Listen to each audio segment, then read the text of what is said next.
10, 9, 8, 7, 6, 5, 4, 3, 2.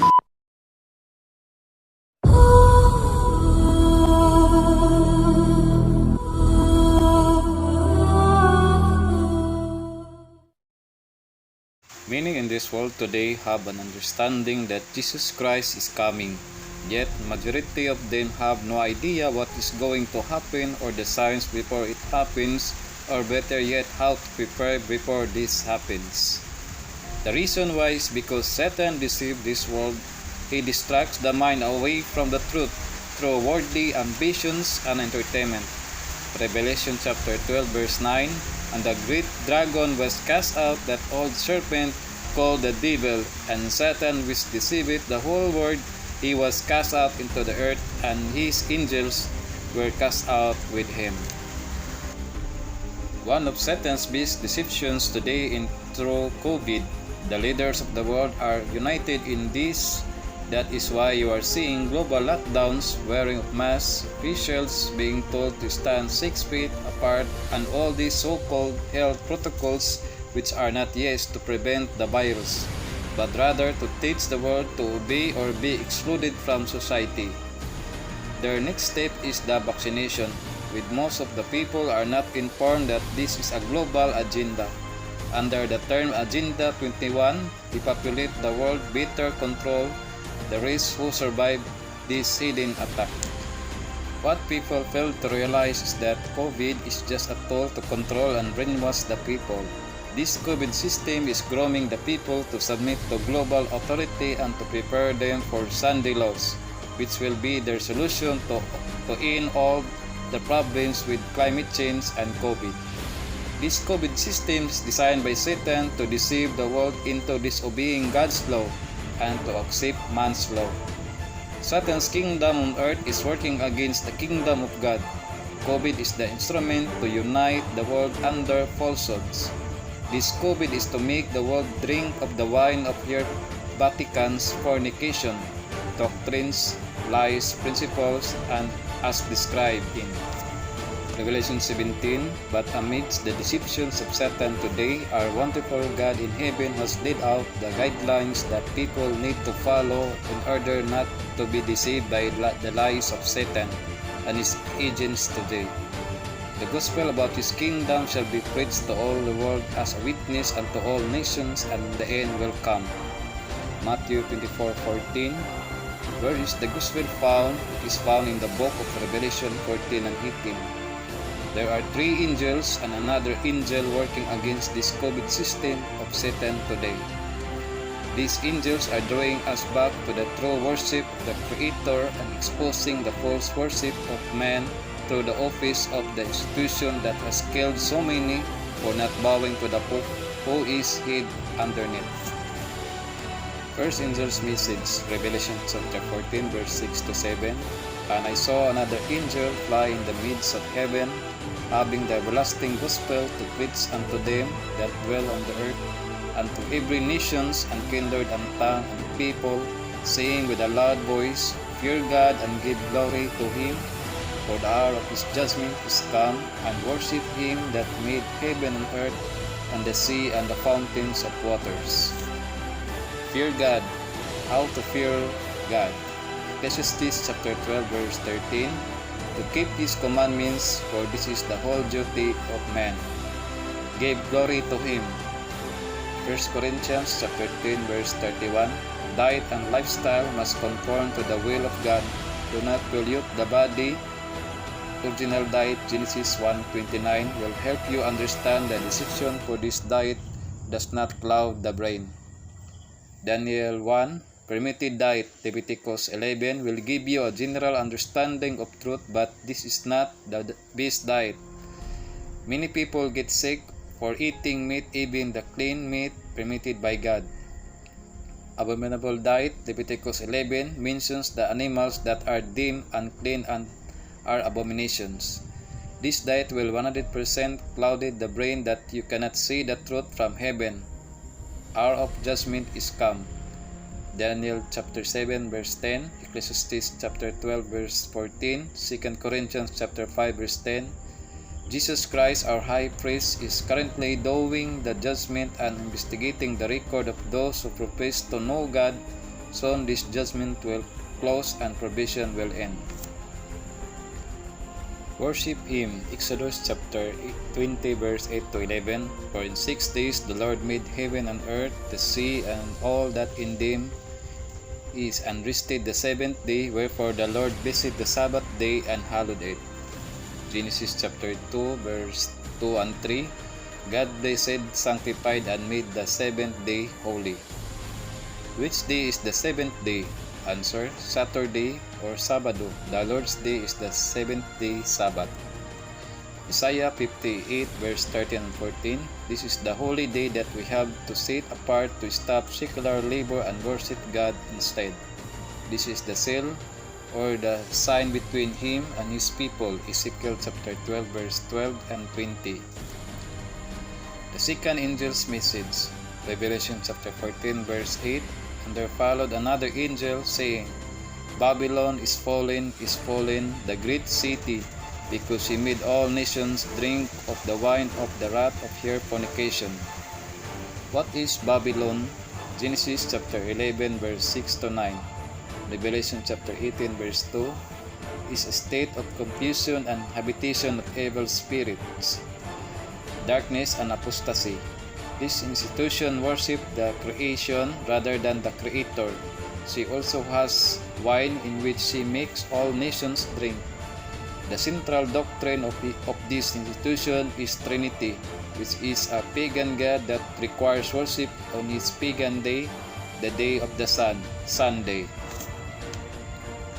Vatican has also agent today called the false prophets, found in Titus chapter 2 verse 1, Matthew 24 verse 11, Revelation chapter 16 verse 13.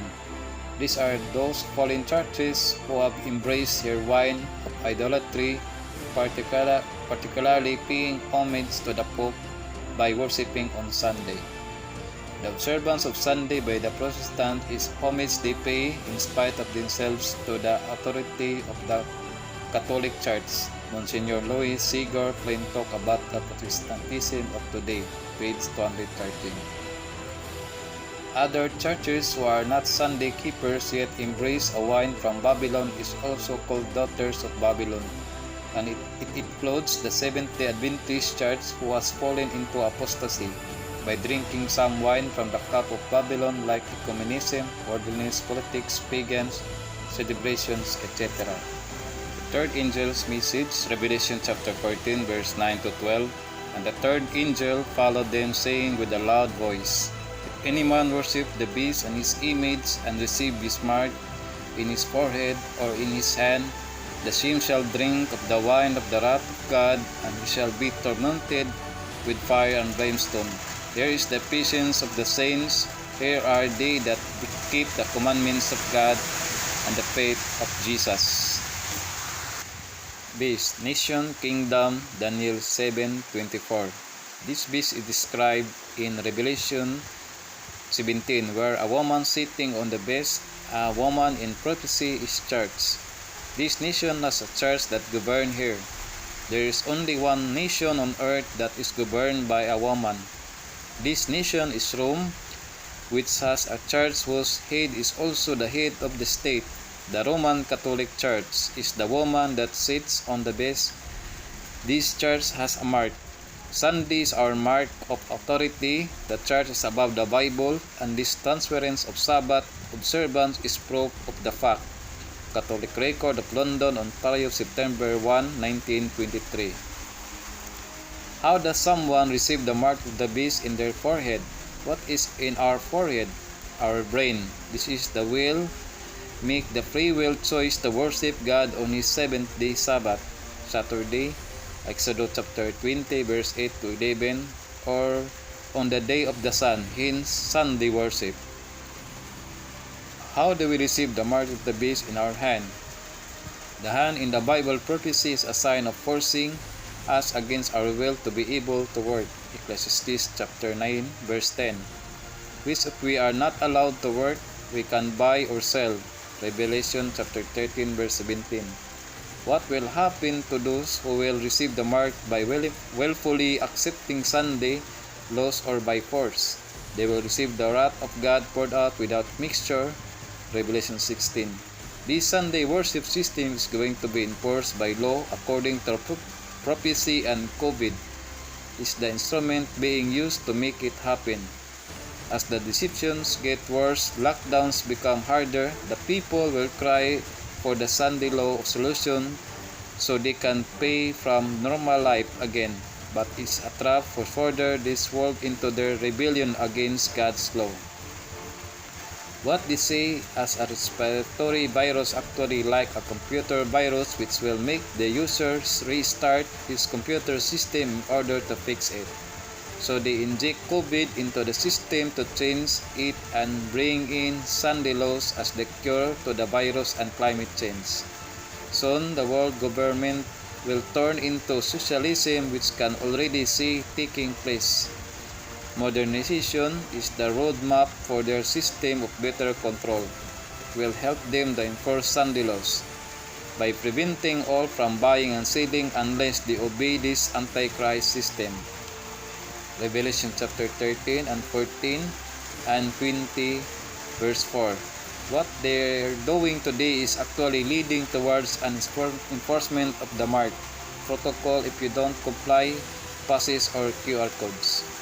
No buy and sell, movements restriction, wear mask, face shield, no ability to go to the public places, no buy and sell, get vaccinated, no health passport, no buy and sell. Travel restricted, accept the mark, Sunday worship, no buy and sell. Revelation chapter 17. As you can see, they are grooming and preparing the people to face the ultimate goal of this whole COVID pandemic. Today is the practice for the greatest drama of the greatest conflict that will ever happen before the probation closes. Can you see how when you enter into establishment, they have to take your temperature either by aiming the thermometer into your forehead or in your hand? That is a language right there. Don't you find it strange when they ask you to stand 6 feet apart, 666 number of the beast? Don't you see that they have also QR codes or passes that one must use as a pass to be able to buy and sell? These things are going to help them force you to agree with Sunday laws or be excluded from the global system. Take note, the beast has a mark, number, and name. The code is not the mark, it is the instrument they will use to force you to comply with Sunday worship. The vaccine is not the mark either. The mark of the beast is about worship, and it says in Revelation 14 to 9 to 11. There are two classes in the world. The class who obeys the law of God because they love God, and the profess class who gives lip service only to their profession. Which class make it to heaven? Revelation 22:14. Blessed are they that do his commandments, that they may have right to the tree of life, and may enter into the gate into the city. What will the Lord say to the prophets? Matthew 7 verse 23. And then I profess unto them, I never knew you, depart from me, ye that work iniquity. Sin is the transgressions of the law. 1 John 3:4. The mark of the beast, Sunday worship, and Baal worship system is coming, and you will have to decide who will you obey, the Sabbath of the Lord or the Satan through the Pope Sunday.